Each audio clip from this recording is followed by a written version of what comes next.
Bem-vindos ao canal Flamengo Agora. Pedro é alvo da Premier League porque tem se destacado no início desta temporada pelo Flamengo. Como camisa 9, ele lidera a artilharia do time com 7 gols em 7 jogos, incluindo partidas pelo Campeonato Carioca e amistosos disputados pela equipe em 2023.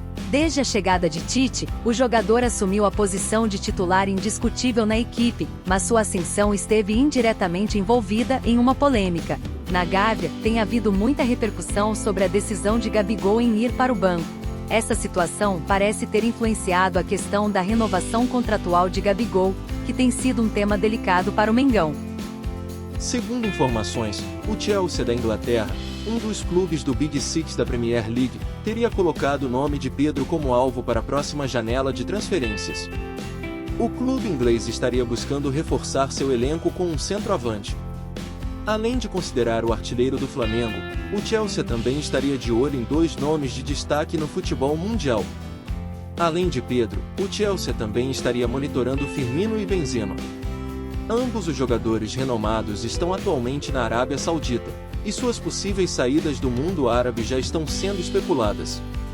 A diretoria do Flamengo já sinalizou que só topa fazer negócio pelo centroavante num valor a partir de 134 milhões de reais.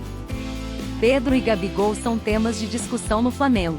O clube conta com 2 atacantes de grande destaque no futebol brasileiro, e ambos disputam a posição de centroavante. Com a chegada de Tite, o camisa 9 ganhou mais prestígio e se firmou como titular absoluto. É relevante mencionar que na última Copa do Mundo, o treinador então à frente da seleção brasileira, optou por convocar Pedro em vez de Gabigol para o torneio internacional. Agora novamente, Gabi foi deixado de lado em favor de Pedro. Outro ponto a considerar é que o jogador número 10 tem apenas mais um ano de contrato, e seu futuro ainda é incerto no Flamengo. Desde o final do ano passado, ele tem sido alvo de especulações envolvendo outras equipes, como Grêmio e Corinthians. Concluímos mais um vídeo do canal. Se inscreva e ative o sininho para você não perder nenhuma novidade do Mengão.